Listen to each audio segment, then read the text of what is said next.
morning, dear students. Hope you're all doing fine and staying safe. I'm N.V.C from the Department of Geology, Banaras Hindu University. I'll be sharing a few minutes of our time discussing some aspects of Earth system science, and I will also try to relate them to the difficult times which we are living in, that is during the COVID. So let us see if there are any analogs or parallels to what we are seeing today, whether they happened in the past, I mean the geological past. Let me first introduce my subject to you, geology. As you come from the main gate of the Banaras Hindu University and move towards the VT, you would be crossing archaeology on the left side. After a certain distance, you would be crossing mining, metallurgy, and then you will end up in front of the Department of Geology and Geophysics. So our department is one of the oldest departments of its kind in the country.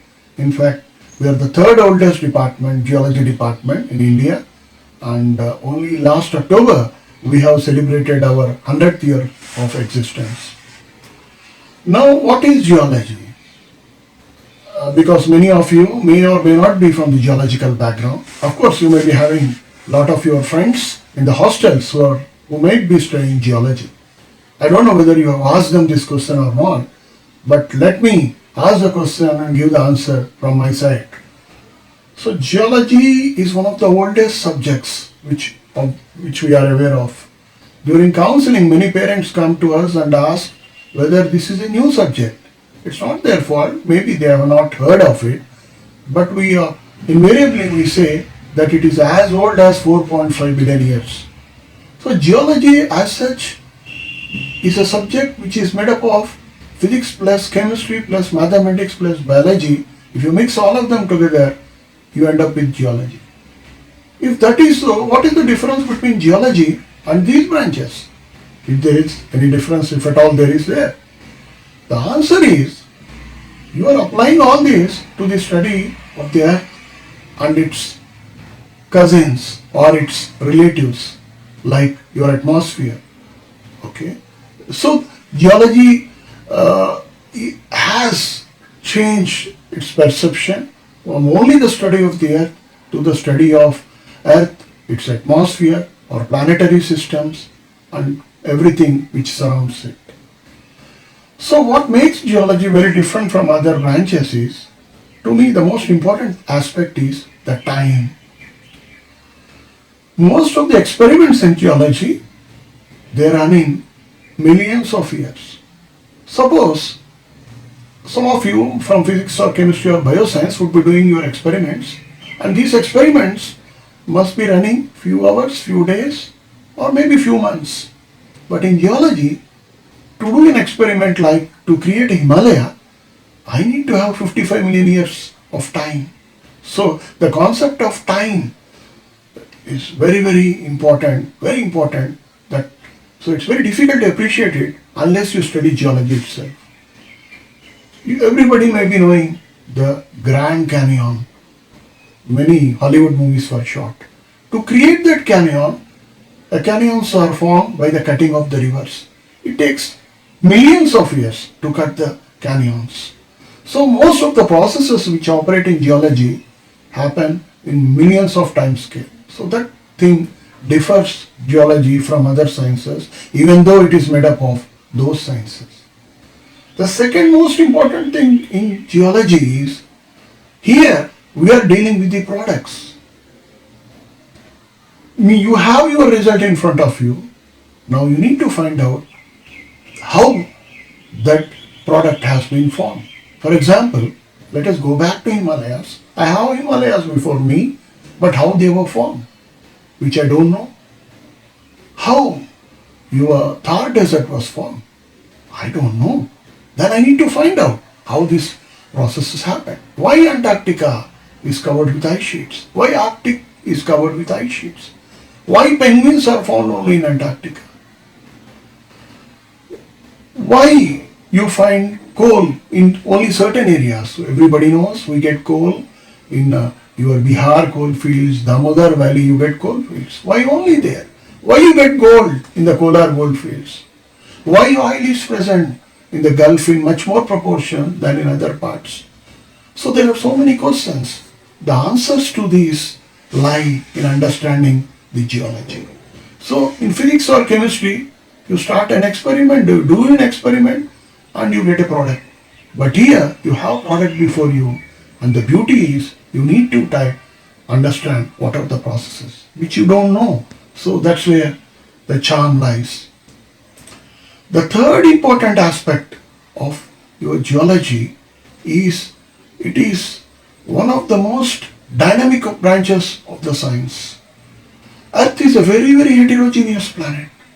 On a centimeter scale, the elements which are present in different rocks or minerals differ in the Earth. So it's a very dynamic planet. It's a very heterogeneous planet. Dynamic in the sense, Earth is a living planet. Earth is not a dead planet. Earth, that is reminded to us by the earthquakes, by the volcanoes, by the plates which are continuously moving around. Earth is a very active planet. So we need to find out how the Earth's behavior has changed over the time ever since it was formed 4.5 billion years. Whether it's the same or it is different, we don't know.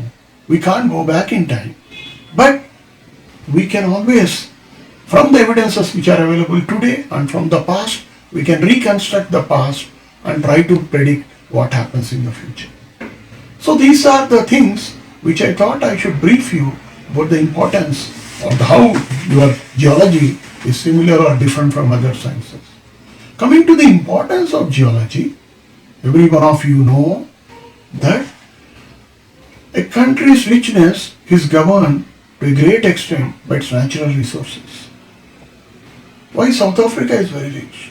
Why Australia is very rich?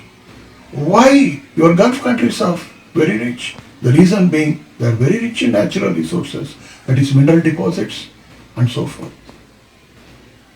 Columbus discovered America while he was trying to discover India. So why few hundred years back Columbus wanted to discover the route to India? Because India, for several thousands of years, India was the richest country in the world. Why? Because India had huge mineral deposits. India had huge gold, platinum, diamond, all this mineral wealth with them. So the world wanted to come to India to do trade with India or to even loot India.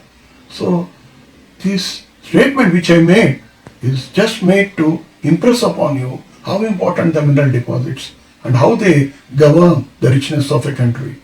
So a country which is geologically very rich is invariably one of the richest countries in the world. Of course, you can ask me that Africa has a lot of mineral deposits. Why it is so backward?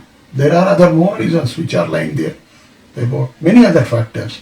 But the basic premise is mineral wealth helps you to gain economy. Now, coming over to the another aspect about the significance of geology. So I tell our students that you have Ministry of Earth Science, you have Ministry of Mines, you have Ministry of Water Resources, you have Ministry of Petroleum, you have Ministry of Coal, you don't have a Ministry of Physics, you don't have a Ministry of Chemistry. So it's in a lighter vein. Of course, you have a Department of Ministry of your Biotechnology, but the point is no other science subject has so many ministries in our own government sector as geology. That shows the importance of the subject. So geology is very dynamic subject, highly interdisciplinary subject, and it borrows the ideas from other branches and it builds up its models on the own. That's why it's almost all the departments, universities have geology departments in their gambit, and all the IITs, all the IISERs have geology departments. Of course, geology has also progressed over last few decades and it has transformed into an earth science course because we realized that Earth is a coupled system. Earth is linked to the atmosphere, Earth is connectivity to the oceans, Earth is an integral component of our planetary system. So we use the word Earth system science to define or to restate what geology is. Anyway, this is the background which I had given to you. Now today we are living in a very different and very difficult times. We are restricting our movements, we are confined to our homes, and we are all very worried and disturbed. But my point of view is we need not have to be so worried about. If you see the history of the Earth has faced similar such vicissitudes through time. I'll give a very simple example. Every one of you knows what tsunami is. Tsunami is a oceanic wave which has been created due to earthquakes, submarine earthquakes which occur in the ocean. We all know about the tsunami because tsunami happened in the year 2003 and our Indian subcontinent, especially the coastal regions, have experienced tsunami. But think of the times before 2003, hardly anybody except the earth scientists knew about tsunami. So the point is, we now know about tsunami because it happened in front of us. So the point what I am trying to make is, a human being appreciates things which happen before him. Unfortunately, the average life of a human being is very limited. Say 100 years, that's the maximum lifespan, and average is around 70, 75. So you appreciate events which happen in front of us, but not those which happen beyond them. Let us take the example of Dwaraka. Dwaraka, present-day Dwaraka, lies off the Gujarat sea coast. It is hidden beneath the sea waters and it is lying below the ocean. Now, Dwaraka, the name Dwaraka was mentioned in our Mahabharata or even Bhagavad Gita, where Dwaraka is supposed to be the place where Lord Krishna resided. Many people might have read about it, but you may not have read it scientifically enough to judge what happened to the Dwaraka. So Dwaraka today is still there, but it is lying there because there was a theory that there was a mega tsunami which occurred in those days, which caused subsidence of the coast of the Gujarat and Dwaraka subsided. So this event, which was written in a mythological book, remained a mythology, but if you apply your scientific background and if you try to establish it, then it becomes a science. That's a subtle difference between a science and a mythological aspect. So the point which I am trying to make is, the events which happen before us, we attach more importance. You have river Sarasvati. People have written a lot about river Sarasvati, but it is not to be seen today, where it has gone. There are different theories, even we don't know where it has gone. One theory is Sarasvati became subsurface, it became subterranean, it disappeared below the earth. Another theory is it dried up. River Sarasvati got dried up when Thar desert was formed, so it disappeared in the Thar desert. So there are different theories. Our geologist's job is to find out what is truth, what is not true by using the geological evidences. One of the glaring examples which I can give is the Mount Vesuvius in Italy. Mount Vesuvius is an active volcano in Italy which is even erupting. Even in the present day, a few years back, there was an eruption of Mount Vesuvius.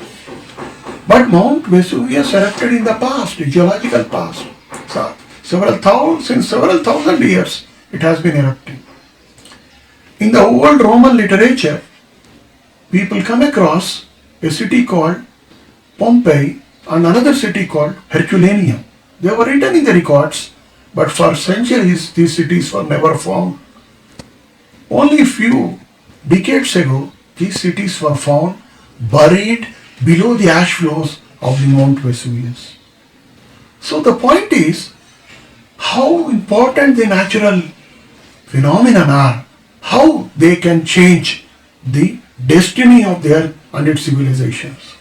We all know about Indus Valley civilization, which thrived on the banks of the river Indus or Sindhu, and it is one of the oldest civilizations of the world. Even today we don't know why the civilization suddenly disappeared. There are different, again, theories. One such theory is the river dried up. So the river has dried up, so the people have migrated from there where the Indus civilization was there. Another theory could be there was a calamity at that time, like our COVID. I am not saying it could be the thing, but there could be a calamity, maybe a disease, which might have prompted the people to move out, and several of them died in large numbers. So these are the aspects which we need to look into, because several such natural disasters which happened naturally have took place in their history. The rivers have shifted their courses. The rivers which are flowing today were flowing in different directions. But due to the processes, the dynamism of the earth, they have shifted their courses. Some rivers disappeared, some new rivers were formed, new mountains were formed. Himalayas were formed only 55 million years back. Of course, you may say 55 million years is pretty long time, true. But if you compare it to the age of the earth, which is 4.5 billion years, that is nothing. So the point is, what I am trying to make is, your earth science or geological science tells us that several such natural disasters have happened in the past, but still we are here. Still we are going ahead. Still we are moving forward. So we need not have to be worried about them. We need to tackle these challenges and we need to move ahead. Let us just think of Japan. Japan is a country which is geologically located on a very active tectonic zone. They get earthquakes pretty often, almost every day. But they have increased their understanding of the engineering of the structures, and they have made constructions and so forth that the Japanese can withstand earthquake of even a very high magnitude of say 7 or 8 on the Richter scale. Let us take example of Israel. Israel is a landlocked country with a very less freshwater resources. You all know water is one of the important commodities which drives the lives. Now Israel, because it's a landlocked and because it has proximity to only very high salty seas like Dead Sea, what they have done is they have increased their scientific research in converting the salt water into fresh water, and today they are one of the leading countries in the world which have expertise in water resources and their management.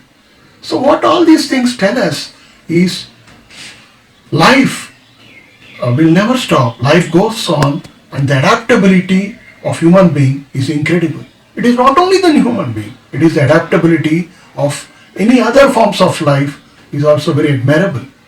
Let us go to the ocean bottoms. In the ocean floors, also you will come across lot of volcanoes. These are called mid-oceanic ridge volcanoes, where temperatures are very high, up to even 1300 degrees Celsius. But scientists have found that there are certain types of life forms which survive even in these extreme conditions. So these life forms are very primitive forms of life, but nevertheless they survive in such extreme conditions where your oxygen content is very less, where your temperatures are very high, yet they are surviving. That is the reason why your missions on the Mars which are being launched, because people think even in such extreme conditions where oxygen may be very depleted, the forms of life can exist. All these things suggest, it boosts us that the human being should be capable of tackling all these challenges, and we need to move ahead with the time, the adaptability, and the answer can come only from science. Science is the thing which helps us to move forward. Science is the thing which gives us confidence, and science is the thing which enables human beings to survive in the future. That's the reason why so many space missions are launched. Even a poor country like India invests millions of rupees in launching satellites, in launching spacecrafts, and to get involved in the extraterrestrial or even beyond our planetary missions. So many people I read in the newspapers, why we need to waste so much of time where there is no return for it? So many poor are there. Now I think you all know the answer. The reason is it's for our own survival. It is for our own survival we are doing all these things, irrespective whether we are rich or poor enough. I think survival is the most important thing, and only science can provide the answers. So the purpose of my message is to be brave, be confident, and make use of your time for better things and think positively. And I would like to thank you for giving me an opportunity to hear my thoughts. Thank you, take care, and all the best.